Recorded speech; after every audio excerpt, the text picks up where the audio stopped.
إلى حضرة حبيبنا وشفيعنا رسول الله صلى الله عليه وسلم وآله الكرام وأصحابه العظام شيء لله وله الفاتحة.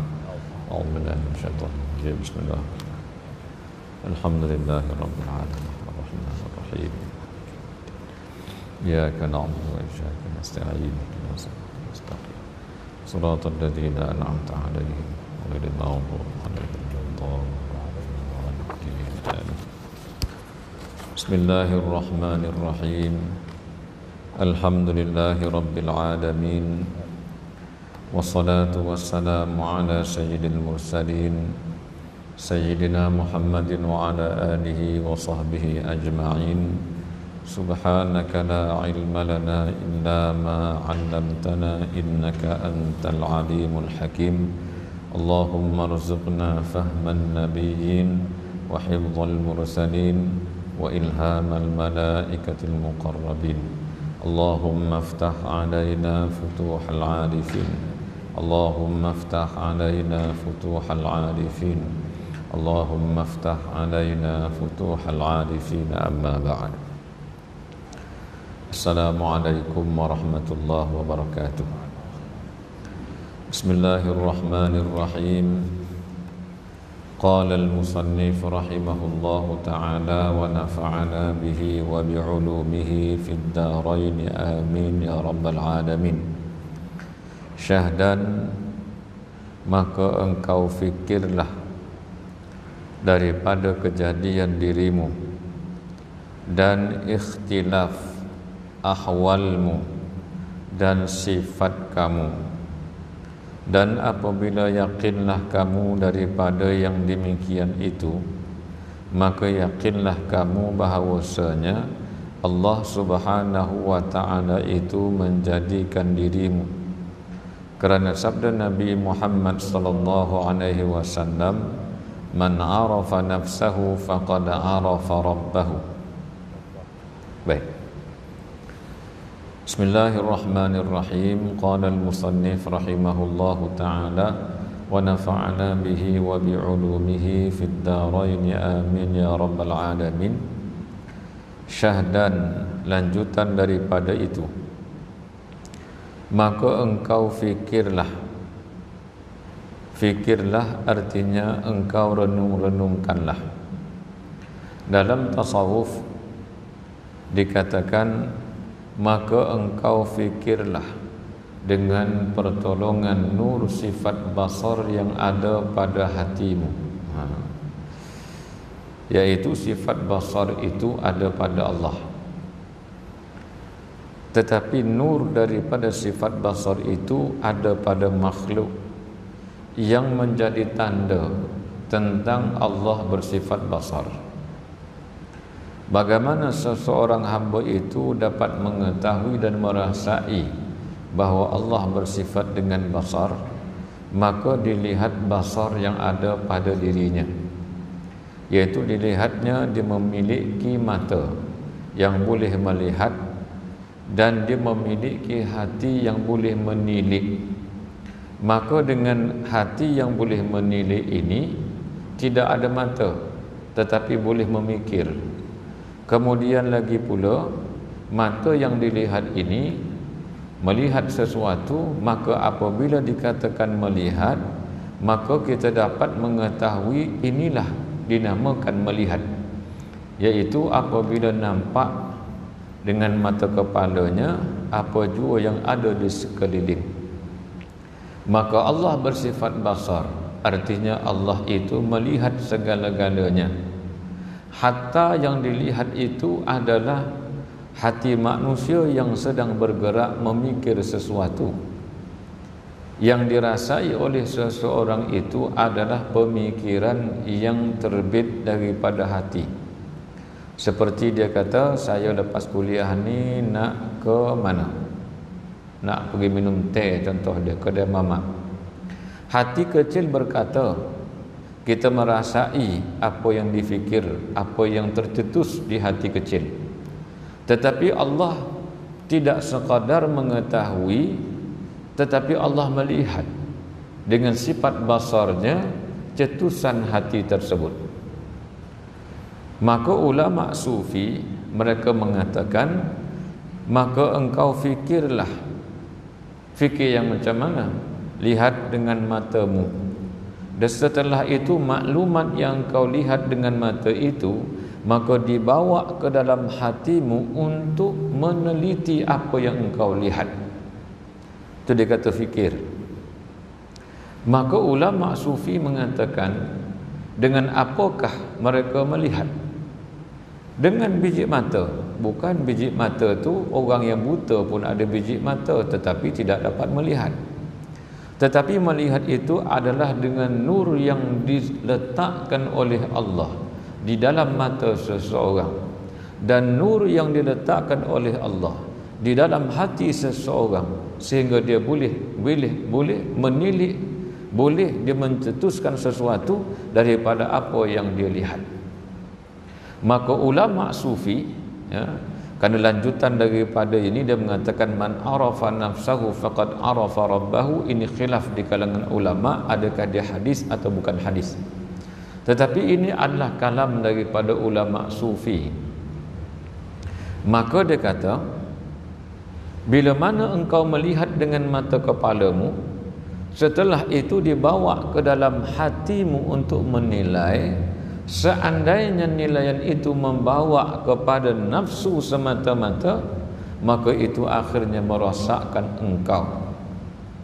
Seandainya pandangan yang dilihat dimasukkan ke dalam mata hati, tetapi dibawa kepada satu nama lain yang di dalam hati manusia yang dipanggil sebagai roh, maka inilah yang mencantikkan apabila yang dilihat itu dibawa masuk ke dalam tetapi ditujukan kepada roh, kata sebagian ulama sufi. Maka dia kata apabila dilihatnya alam, yang dilihatnya adalah tanda-tanda kebesaran Allah, itu artinya pandangan yang dilihat dibawa ke dalam hati tetapi setelah itu ditujukan kepada rohnya. Kalau seandainya dia melihat keliling dia, kemudian dibawanya kepada nafsu, dia menginginkan sesuatu di sebalik keindahan yang dia lihat. Dilihatnya kereta orang, datang dalam hati perasaan dia, kalau aku dapat kereta seperti ini, alangkah bagusnya. Itu artinya pandangan yang dilihat dibawa ke dalam hati tetapi dipasing kepada nafsu dia. Sebab itu orang sufi, bila mana mata mereka melihat, tidak sekadar melihat, dibawanya ke dalam, tetapi yang dikontekkannya itu adalah kepada Allah Ta'ala. Maka itu akhirnya menjadi baik. Maka itu tandanya dia senantiasa ingat kepada Allah.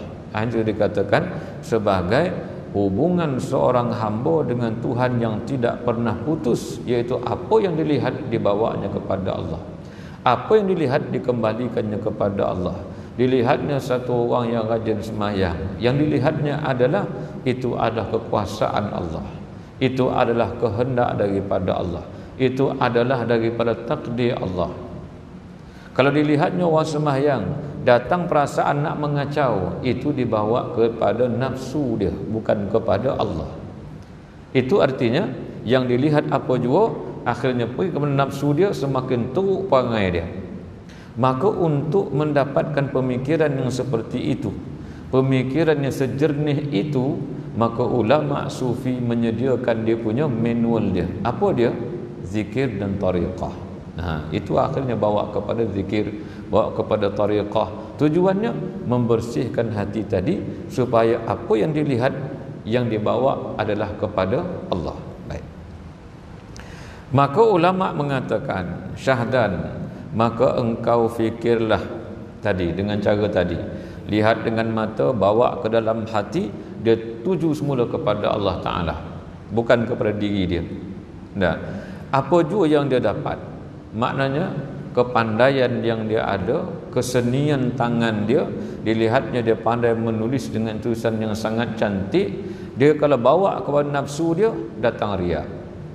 Bawa kepada nafsu dia, datang takabur. Bawa kepada Allah, maka dia akan bersyukur kepada Allah, datang syukur dia.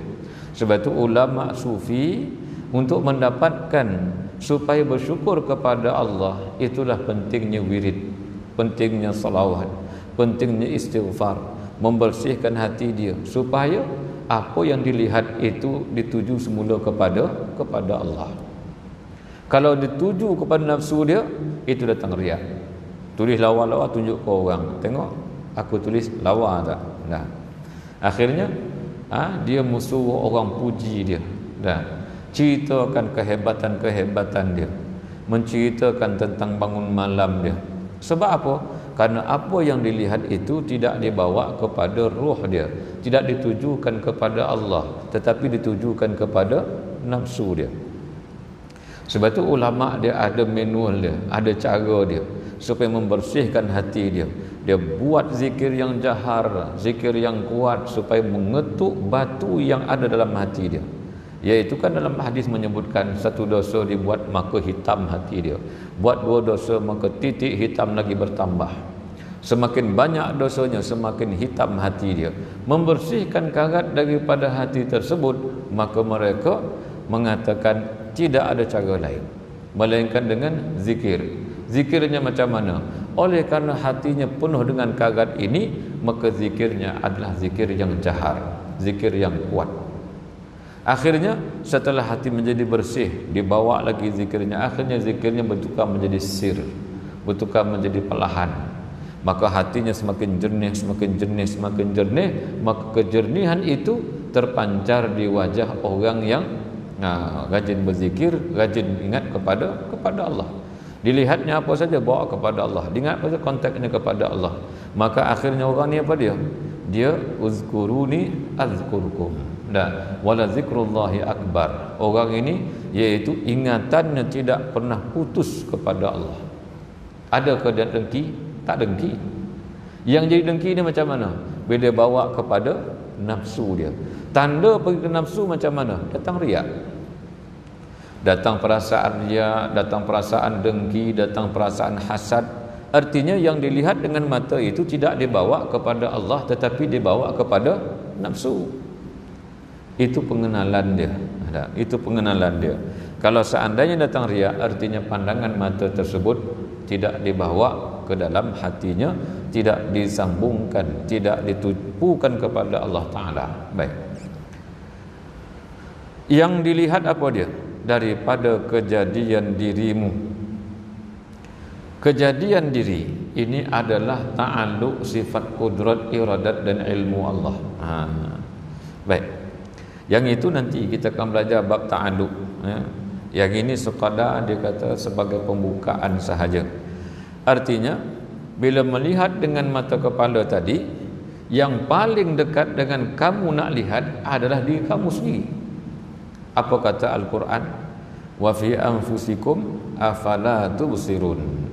Di dalam diri kamu, wa fi anfusikum, makna di dalam diri kamu itu, afala tubsirun, kenapa engkau tidak meniliknya dengan mata hatimu? Wa fi anfusikum, dalam diri kamu itu ada apa? Bukan anggota yang zahir, tetapi adalah anggota yang batin. Dikatakan sebagai hati manusia yang tinggal di dalamnya 4 sekawan. 4 sekawan dalam satu rumah.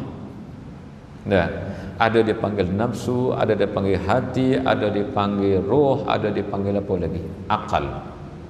Duduk dalam satu kawasan. Yang di dalam diri kamu itu, afala tubsirun, kenapa kamu tidak melihatnya? Kenapa kamu tidak menilik dengan basirah mata hatimu? Baik. Maka dia kata, teliklah, fikirkanlah daripada kejadian dirimu. Tengok dengan mata kasar kamu. Dalam kejadian yang ada pada diri kamu sendiri sangat pelik. Ketika kamu berkata-kata dengan lidah, orang lain mendengar. Ketika hati kamu berkata-kata, cuma kamu yang mendengar, tidak ada orang lain. Selain daripada kamu, siapa lagi mendengar? Allah. 2 itu sahaja. Lain daripada diri kamu, lain daripada Allah, maka tidak mendengar. Artinya yang mengetahuinya adalah kamu dan Allah Ta'ala. 2 orang ni, 2 ni sahaja. Artinya kalau membisikkan sesuatu yang bagus, Allah sentiasa mendengar. Membisikkan sesuatu yang kotor, Allah sentiasa mendengar. Tidak ada orang yang lain. Habis syaitan mendengar juga, dia tidak mendengar. tetapi dia sentiasa memasukkan sesuatu yang tidak baik dalam hati manusia. Di mana dia berjalan? Dalam darah manusia. Nah, dalam darah manusia, dia mengikut darah manusia berlari sampai dalam hati dia. Sebab tu muka merah, maka kalau kita marah, muka kita pun jadi merah. Jadi sebab itu dia suruh banyakkan zikir, banyakkan zikir, banyakkan zikir, ingat kepada Allah. Dah. Maka syaitan tadi masuk ke situ juga, nak menggoda manusia. Maka lihatlah kepada kejadian diri kamu. Baik. Dan ikhtilaf ahwalmu, dan ikhtilaf maknanya pelbagai ahwalmu, yakni kelakuan diri engkau. Tengok kelakuan kamu yang berbeza-beza. Macam-macam kelakuan yang ada. Ada yang saleh, ada yang tidak saleh. Daripada mana punca dia? Dia kata, iaitu innamal kalamu labil fuad wa innama ju'ilal lisan lil fuadi dalilah. Perkataan yang sebenar itu adalah perkataan yang di dalam hati, lantas Allah menjadikan lidah untuk mentakbir, untuk menunjukkan apakah yang ada di dalam hatimu. Maknanya, kalau kita suka kepada satu orang, hati kita suka, tanda dia apa? Lidah kita bercakap, aku suka kepada engkau, dan aku sayang kepada engkau, aku benci kepada engkau. Pun benci datang daripada mana? Daripada hati. Tahu benci macam mana? Lidah kamu menyebutnya kamu benci. Lain daripada itu, muka kamu menunjukkan kamu benci. Lain daripada itu, tangan, kaki dan sebagainya menunjukkan kamu benci. Tangan, kaki juga menunjukkan kamu suka. Jadi perkara ini dikatakan sebagai ikhtilaf ahwalmu. Pelbagai kelakuan kamu itu datang daripada mana? Datang daripada hati kamu. Maka yang menggerakkan semua anggota kamu tu siapa pula? Dinamakan sebagai roh. Dan yang menjadikan kamu jahat itu siapa dia yang menggerakkan? Yaitu nafsu kamu sendiri. Yang memikir-mikir itu siapa dia? Itu hati kamu sendiri, itu akal kamu. Yang merasa gembira, sedih dan sebagainya di mana? Hati kamu juga. Dan namanya qalbun. Nah, jadi terbit yang di dalam, maka terlihat pada zahir perbuatan. Maka Allah ngata apa dia? Iaitu wa yas'alunaka 'anir ruh qulir ruhu min amri rabbi. Mereka bertanya kepada engkau wahai Muhammad tentang hakikat ruh. Katakan wahai Muhammad, ruh itu min amri rabbi, daripada tadbir, urusan tadbirku, yakni tadbir Allah Subhanahu wa taala. Yang ditadbir oleh Allah itu apa dia? Iaitu ruh manusia yang di dalam ini. Maka ruh yang ditadbir itulah yang kita kata ta'alluq kudrat iradat ilmu Allah. Maka kamu kaji di situ, maka kamu akan mendapati bahawasanya Allah Maha berkuasa, Allah Maha berkehendak, Allah Maha mengetahui, dan Allah Maha basar. Tahu pada mana? Yang ini tadi. Baik. Dan sifat kamu yang pelbagai. Tengoklah diri kamu, dia kata ada yang putih, ada yang hitam, ada yang coklat, dan macam-macam. Menunjukkan apa dia? Itulah kehendak Allah. Menjadikan dia ni tinggi, menjadikan dia rendah, menjadikan dia sakit, menjadikan dia sihat. Orang yang bertauhid, maka kembalinya adalah bukan kepada makhluk, dia kembali kepada Allah. Orang sakit, orang mati, maka kembalinya kepada Allah. Allah yang menjadikan dia mati, Allah yang memanjangkan usia dia, Allah yang menyihatkan dia. Maka tak ada yang lain yang boleh menyihatkan melainkan Allah.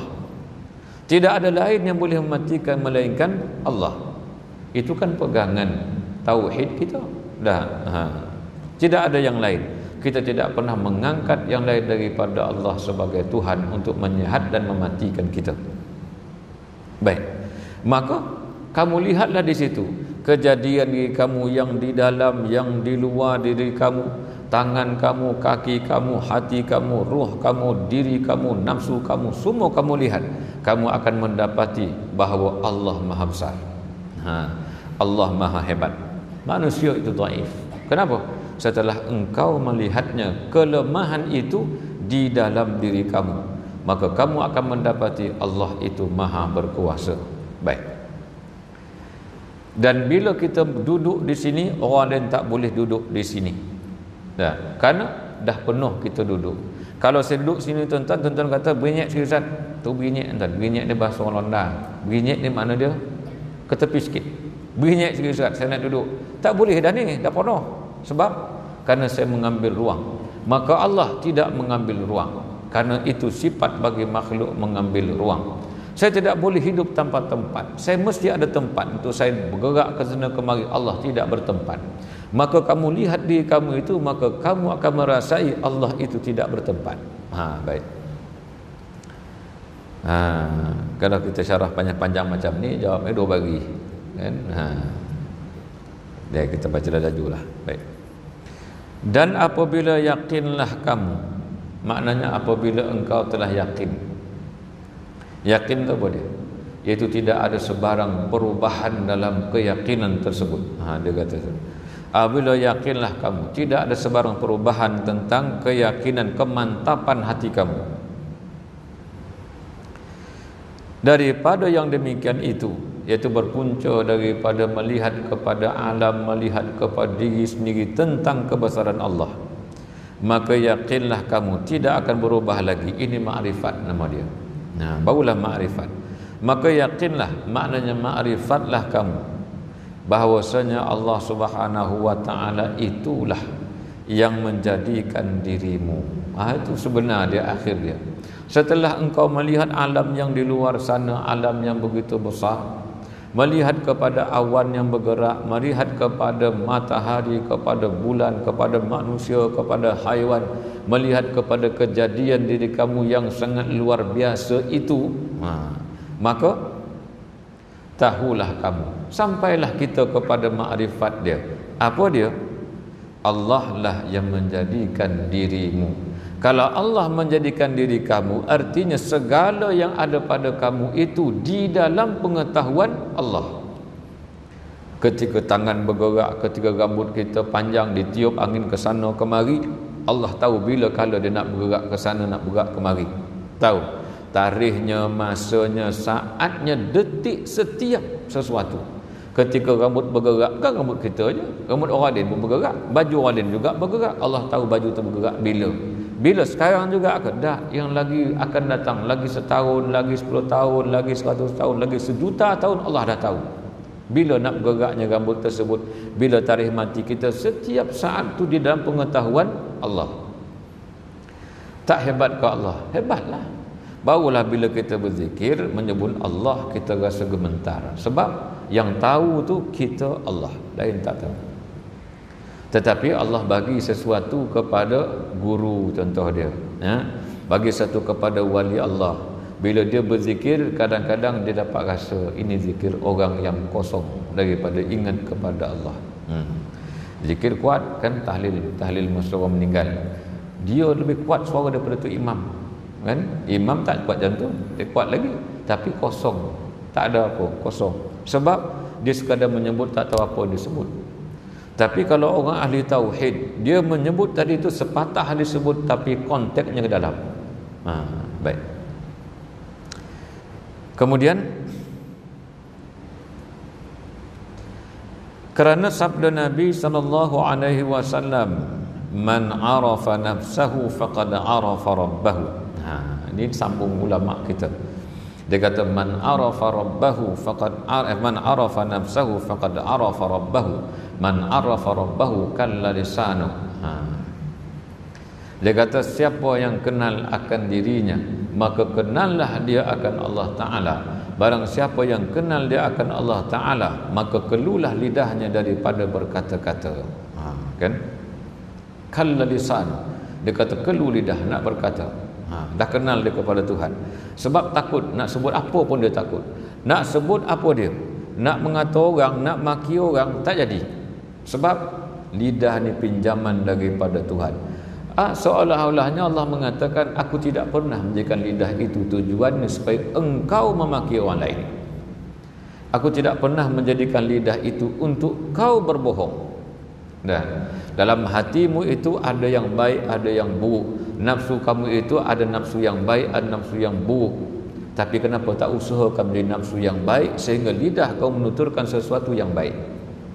Oleh kerana nafsu menjadi nafsu yang kotor, maka lidah kamu akan menuturkan perkara yang kotor. Dah. Baik. Maka dia kata man arafa nafsahu faqad arafa rabbah. Ini saya tengok dalam kitab Al-Hawi lil Fatawi karangan Al-Imam Suyuti. Ada Al-Qaul Ashbah. Dia kata tentang hadis man arafa nafsahu faqad arafa rabbahu, kata Imam Suyuti apa dia? Khilaf di kalangan ulama. Dia kata banyak persoalan tentang hadis berkenaan dengan man arafa nafsahu faqad arafa rabbahu. Dia kata barangkali dipaham daripadanya itu satu makna yang tidak ada kesahihan terhadap makna tersebut. Man arafa nafsahu faqad arafa rabbahu. Macam mana dia kenal lagi dia kenal Allah Ta'ala, kata Imam Suyuti. Wa rubbama, dan ada kalanya barangkali dinisbahkan kepada ulama-ulama sah. Baik. Maka dia kata aku membawa datang, kata Imam Suyuti dalam persoalan ni Al-Hawi al-Fatawi. Dia kata aku bawa datanglah beberapa perkataan daripada alim ulama. Maka perkataan yang pertama dia kata ini, dia kata inna hadzal haditsa laisa bisahih. Hadis ini tidak sahih, dia kata. Tapi ada panjang lagi yang kata tak sahih. Oh, tak sahih. Dah, maudhu'. Tak, kalau kita kata saya bukan orang putih, artinya apa dia? Tak semestinya saya hitam. Kemungkinan saya coklat, kemungkinan saya kuning langsat. Tapi kata saya bukan lelaki. Perempuan lah tu. Tapi barangkali berkemungkinan pondan juga. Di pondan tu hakikat adalah lelaki. Dia kata saya bukan perempuan, artinya saya lelaki. Tapi kalau saya bukannya putih, kadang-kadang boleh jadi saya orang hitam, boleh jadi saya orang coklat, boleh jadi saya orang kuning langsat. Nah, bila kata ni bukannya sahih, berkemungkinan dhaif, berkemungkinan juga maudhu', banyak kemungkinan. Nah, dan sungguh telah ditanya Al-Imam Nawawi di dalam fatwa-fatwanya tentang hadis ini.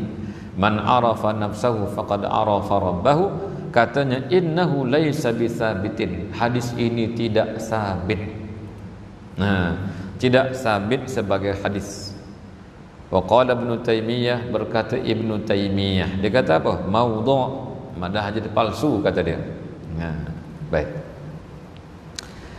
Dan telah berkata Al-Imam Zarkashi dalam beberapa hadis yang menjadi masyhur, telah menyebut Ibnu Sam'ani, sesungguhnya hadis ini man arafa nafsahu faqad arafa rabbahu, min kalam, daripada perkataan seorang yang bernama Yahya bin Mu'az Ar-Razi. Itu dia orang yang bercakap, dia kata, bukan daripada hadis. Itu kata ini adalah pandangan yang pertama daripada Yahya bin Mu'az Ar-Razi yang mengatakan man arafa nafsahu faqad arafa rabbahu. Sebab itu ada sambungan dia, man arafa rabbahu kalla lisanu. Ada sebagian mengatakan man arafa rabbahu fasadal jasadu kullu. Siapa yang kenal akan Tuhannya maka binasa jasad dia. Ini dia kata bukan kalam hadis. Ini daripada Yahya bin Mu'az Ar-Razi. Kata Imam Zarkashi yang mengatakan bahawasanya yang menyebutkan perkataan itu adalah Yahya bin Mu'az Ar-Razi, itu adalah daripada Ibnu Sam'ani. Baik. Dan perkataan yang kedua, pendapat yang kedua, kata Imam Nawawi dalam fatwa-fatwanya, makna perkataan man arafa nafsahu itu artinya barang siapa yang mengenali dirinya yang lemah dan juga dirinya yang memerlukan kepada Allah dan beribadah kepada Allah, maka sungguh dia mengenali Allah itu adalah Tuhan yang maha perkasa, bersifat ketuhanan dan memiliki kesempurnaan yang mutlak dan sifat-sifat yang maha tinggi. Maksudnya sahih, tetapi ini bukannya hadis. Dah, ini kata ulama, ya. Dan berkata Syekh Tajuddin bin Athaillah dalam kitab Lataiful Minan dan sebuah kitab yang lain, dia kata, sami'tu Syekhana Abul Abbas Al-Mursi, telah aku dengar perkataan yang disebutkan oleh guruku yaitu Abul Abbas Al-Mursi. Berkata dia, fi hadzal hadisi ta'wilani, dalam hadis ini ada dua takwil. Kata maknanya Abul Abbas Al-Mursi mengatakan ini adalah hadis. Kalau tak, dia tak kata. Dia akan cakap wa fi kalami Yahya bin Muaz ta'wilani. Dia kata wa fi hadzal hadis, maknanya dia kata ini adalah hadis. Tapi kan tak sabit. Kata ulama seperti Imam Nawawi tidak sabit sebagai hadis. Tak. Khilaf di kalangan ulama. Jadi kita macam mana? Kita baca di sini berkata Nabi SAW, kerana ada ulama sufi yang mengatakan itu adalah hadis. Dah. Kita tawakuflah. Ya, jangan kita kata inilah hadisnya. Tak, kita tawakuf. Baik. Kerana takut kita nak mengatakan sebagai hadis. Tapi perkataan di sini musannif mengatakan hadis. Baik. Karena sabda Nabi Muhammad sallallahu alaihi wasallam, man arafa nafsahu faqad arafa rabbahu, artinya barang siapa mengenal ia akan dirinya. Mengenal tadi lah, dirinya yang dhaif, yang lemah, dirinya yang tidak berkemampuan, dirinya yang memerlukan kepada Tuhannya. Tu yang kenal diri macam tu. Bukan dia kenal diri tak semayang. Dia kata saya tak semayang. Kenapa? Tak kenal diri lagi. Duit kenal, yang duit kenal. Dah, RM50 dengan RM10 beza. Tak cari juga bagi dia. Nak yang mana satu? 50 ke 10? Mesti dia pilih 50. Kata tak kenal. Dia tak kenal diri dia aja, duit dia kenal. Kan kepelik. Ya. Jadi ulama mengatakan kenal diri itu adalah mengenali kelemahan dirinya, supaya dia merasai tentang kehebatan Allah. Bila dia rasa dirinya yang memerlukan, maka dia akan merasakan yang diperlukannya itu adalah Allah. Ya, yang itu. Baik. Kemudian dia kata, maka sesungguhnya mengenal ia akan Tuhannya yang menjadikan dirinya, yaitu Tuhannya yang maha berkehendak, Tuhannya yang maha berkuasa, Tuhannya yang maha mengetahui, Tuhannya yang maha melihat, Tuhannya yang maha mendengar. Kita sebut tadi kan, hati manusia berdetik, siapa yang mendengarnya? Kita mendengarnya, Allah mendengarnya. Maka dua ni sahaja yang mendengar, lain daripada tidak mendengar. Artinya yang mendengar yang hakiki itu adalah Allah. Dia mendengar zat dirinya, dia mendengar sifat ma'ani yang wujud pada dirinya, dan dia mendengar juga perkataan dalam hati manusia. Sedangkan manusia itu dia mendengar dalam hatinya, tidak mendengar perkataan yang tertulis dalam hati orang lain. Itu bahasa mudahnya begitu. Walhal dia pun tak dengar tetusan hati dia, cuma dia faham apa kehendak hati dia tadi. Baik. Tapi Allah mendengarnya, Allah melihatnya. Baik. Maka dia kata siapa mengenal akan dirinya, maka mengenal dia akan Tuhannya dengan cara macam ini. Dia tahu dirinya lemah, dia ingat Allah Ta'ala maha berkuasa. Dia tahu dirinya jahil, dia tahu Allah Ta'ala maha mengetahui. Baik. Kemudian, yakni artinya apabila mengenal akan baharu dirinya. Baharu tu baru ada. Dulu tak ada. Dulu tak ada diri dia, kemudian dia ada. Artinya Allah yang mengadakan. Maka mengenal ia akan Tuhannya, dia tahu bahawasanya Tuhannya, yakni Allah itu wujud yang qadim. Artinya ada sebelum adanya dia. Tak mungkin Allah ada kemudian dia ada dulu. Dah. Ini artinya dia tahu dirinya baru ada. Artinya pastilah zat yang bersifat dengan sedia adalah yang mengadakan dia. Siapa dia? Allah. Karena Allah tidak ada permulaan wujud. Sebelum wujudnya masa, Allah sudah wujud. Sebelum wujudnya tempat, Allah telah wujud. Sebelum wujudnya alam, Allah telah wujud. Sebelum wujudnya kita, Allah telah pun wujud. Jadi macam mana? Siapa wujudkan kita? Pastilah yang sedia wujud. Takkanlah kita diwujudkan oleh yang baru wujud. Ada. Dia faham dah. Alam dulu tak ada. Yang ada cuma Allah. Pastilah Allah yang mengadakan dia. Orang kena bunuh, tuan-tuan. Kan? Pembunuhan terjadi. Kemudian siapa ada kat situ? Dia kata yang ada di situ adalah si fulan. Maka si fulan inilah akan dituduh membunuh dia. Kan? Nah, sebab dia ada di situ ketika kejadian pembunuhan tersebut. Ketika alam dijadikan, siapa je yang ada? Allah Ta'ala. Maka pastilah dia yang menjadikan alam tersebut. Adakah benda yang lain? Tak mungkin. Dah. Kemudian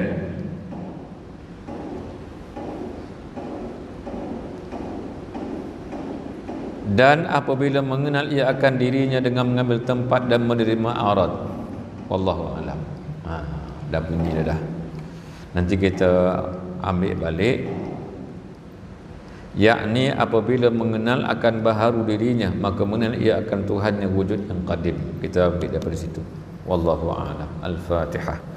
Bismillah.